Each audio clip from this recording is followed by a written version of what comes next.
आज से लगभग 40 साल पहले जब मैं बुंदेलखंड के बांदा जिले में पैदा हुआ हूँ, मध्य प्रदेश से लगा हुआ है। जब हम लोगों ने भगवान बुद्ध की चर्चा वहाँ सुनी, फुले की चर्चा सुनी, साहू की सुनी, अम्बेडकर की सुनी, और जब बातें सुनते थे, किताबें पढ़ते थे, तो बहुत समझ में नहीं लगता था कि ये क्या कह रहे हैं। इतने सालों से जिस बैंक को हमने बैंक समझ करके पैसा जमा किया, अब ये लोग कह रहे हैं कि वो बैंक है ही नहीं, धोखा हो गया। तो फिर आदमी उस धोखे पे के साथ ही जीना चाहता है। कभी कभी हमारे साथी जब हम कोई सही बात कहते हैं तो कुछ साथी समझते हैं और कुछ साथी नहीं समझ पाते हैं, या कुछ साथी ऐसे होते हैं कि उनके दिमाग में असर तो करती है, लेकिन वो सोचते हैं कि धोखा ही सही यार, हमारी इतनी ज़िंदगी बीत गई, हम ऐसे ही जीवन। अक्सर मैं एक कहानी सुनाता हूँ, आपके यहाँ भी मैंने सुनाई है, लेकिन मुझे ऐसा लगता है कि आज मुझे फिर उस बात को कहना चाहिए।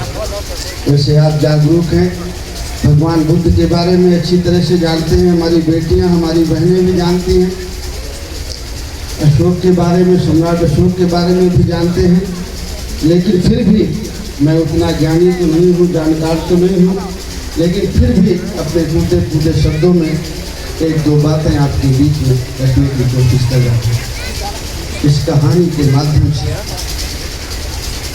एक गांव में कहानी बहुत पुरानी है। कहानियाँ इसलिए कही जाती हैं कि अगर कोई बात समझाना है तो कहानियों का प्रयोग इसलिए किया जाता है कि वो बात जिससे हम कहना चाहते हैं उसको अच्छी तरह से समझ में आ जाए। एक राजा था, ये सुनी हुई आपकी कहानी है। एक राजा था, उसके वहाँ के उनका जो पुरोहित था या जो जानकार था, जो उससे था, उन्होंने कहा कि इस साल में जितने बच्चे हुए हैं उनमें से एक व्यक्ति तुम्हारी कोई हत्या करे। उसने अपने सलाहकार को बुलाया, सलाहकारों को बुलाया, राज परिषद को बुलाया, बैठक की कि मुझे क्या करना चाहिए, इस साल जितने राज में हुए हैं या उनको मरवा देना चाहिए, क्या करना चाहिए। तो उसके मंत्रिपरिषद ने सलाह दी कि नहीं, इतनी हत्या करने की जरूरत नहीं है, जितने हुए हैं हम सबको ला करके कैद में डाल देते, वहीं रहेंगे, बड़े होंगे, बेड़ियाँ पड़ जाएंगी, वहीं जीवन व्यतीत करेंगे, हमें इतनी सारी हत्याएं करने की जरूरत नहीं। हमारे बच्चे भी इस बात को सुनेंगे ध्यान से, थोड़ी मैं समय लूँगा इसमें। तो जेल में डाल दिया, वो बच्चे छोटे से बड़े हुए, जब थोड़ा सही बड़े हुए तो उनको पहले हल्के हथकड़ियाँ डाली गई, फिर धीरे धीरे जैसे वो बड़े होते गए, हथकड़ियाँ का वजन बढ़ाते गए और उनको बेड़ियों में रखा जा रहा। जब वो बड़े हुए, सियाने हुए, तो उन्होंने यही पाया कि यही हमारा जीवन है, हम बेड़ियों में ही रहे हैं, और ये बेड़ियाँ कड़ियाँ कोई हम इसके ऐसा नहीं है कि हमारे हाथ बंधे हैं, यही जीवन है हम, ये हमारे गहने हैं, ये हमारी बेड़ियाँ नहीं है, ये हमारे गहने। तो अपनी बेड़ियों को और चमकाते थे वो घिस घिस कर, यही हमारा जीवन है, हमें ऐसे रहना है। तो हमारे जीवन में ऐसा होता है कि जैसे हम लोगों ने ये समझ लिया कि नीति यही है, भगवान ने ही हमें नीचे बनाया, कुछ लोगों को ऊपर बना दिया, भगवान ने ही हमें अधिकार नहीं दिया, किस्मत ही हमारी ऐसी है, हमने पिछले जन्म में कुछ बुरे काम किए होंगे और तो इसलिए हमारा ये जन्म अच्छा नहीं। यही हमारे साथ होता है। उनमें से एक बंदी, वो कभी कभी देखता था कि बाहर कि उजाला है, कुछ लोग बिना बेड़ियों के चल रहे हैं, चिड़ियां चहक रही हैं, कुछ उजाला लग रहा है वहाँ, और लोग बिना हाथ पैर बंधे घूम रहे हैं। वो देखता और अपने साथियों से चर्चा करता, यार मुझे लगता है कि हम कुछ गलत है हमारे साथ हुआ है। वो देखो, मैंने उस छेद से देखा है जो जगह है थोड़ी सी, लोग बिना बेड़ियों के चल रहे हैं, बिना हाथ पैर बंधे चल रहे हैं, लोग हंस रहे हैं, दौड़ रहे हैं, चिड़िया चहक रही है, बाहर उजाला है, हम अंधेरे में हैं। तो बाकी लोग कहते कि तुम बेवकूफ हो, यही जीवन है, कहाँ बाहर कुछ है, हम इतने साल से यहाँ हैं, हमने तो कभी नहीं देखा, तुम कैसे कह रहे हो। वो कोशिश करता लोगों को समझाने की, लेकिन लोग उसकी बात कोई सुनता नहीं।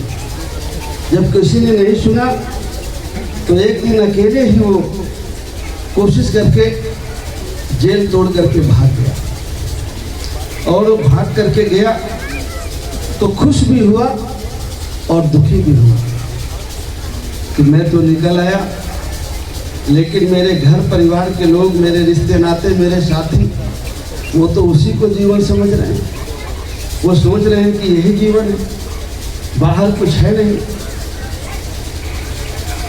तो वो सोच विचार करके 2-4-10 दिन में फिर वापस लौट गया, और इस विचार के साथ गया कि मैं अपने लोगों को बताऊंगा, जागरूक करूंगा, समझाऊंगा कि मैं बाहर की दुनिया देख आया हूँ, यहाँ कुछ नहीं है, हम गुलाम हैं, चलो बाहर निकल के चले।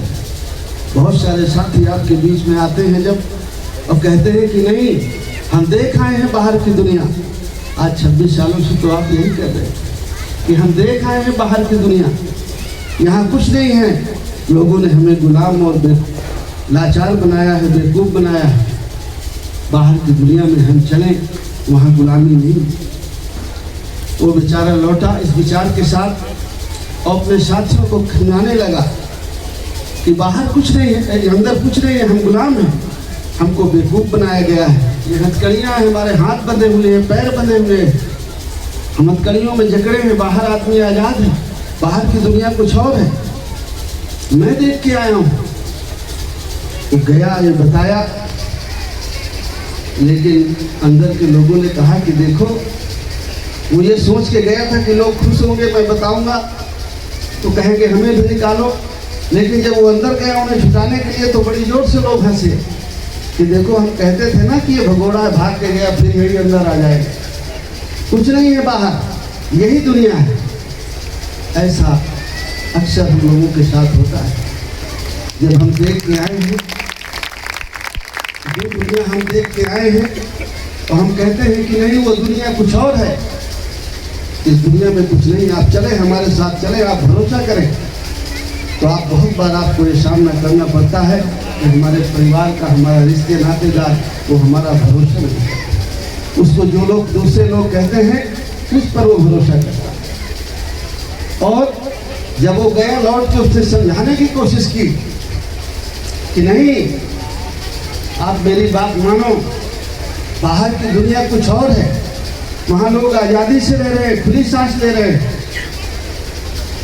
और जब वो निरंतर उनको समझाने लगा, और जब ज़्यादा समझाने लगा, उन पर जोर पड़ा जो साथी थे, तो सब लोगों ने मिल करके उसको मार दिया। अक्सर ऐसा ही होता है।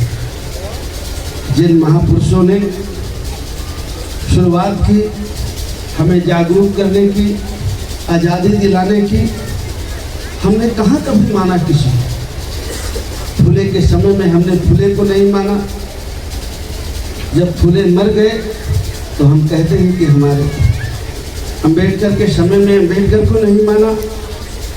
जितने महापुरुष आए, अगर और इतिहास जो दूसरी जगह हुए, ईसा मसीह थे, लोगों को जागरूक करने के चक्कर में उन्हें सूली पे चढ़ाया गया। मंसूर थे,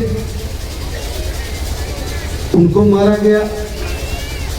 जितने महापुरुष हुए, लोगों को जिन्होंने जगाने की कोशिश की, उनको अंतर्गता ऐसी हालत को जाना पड़ा।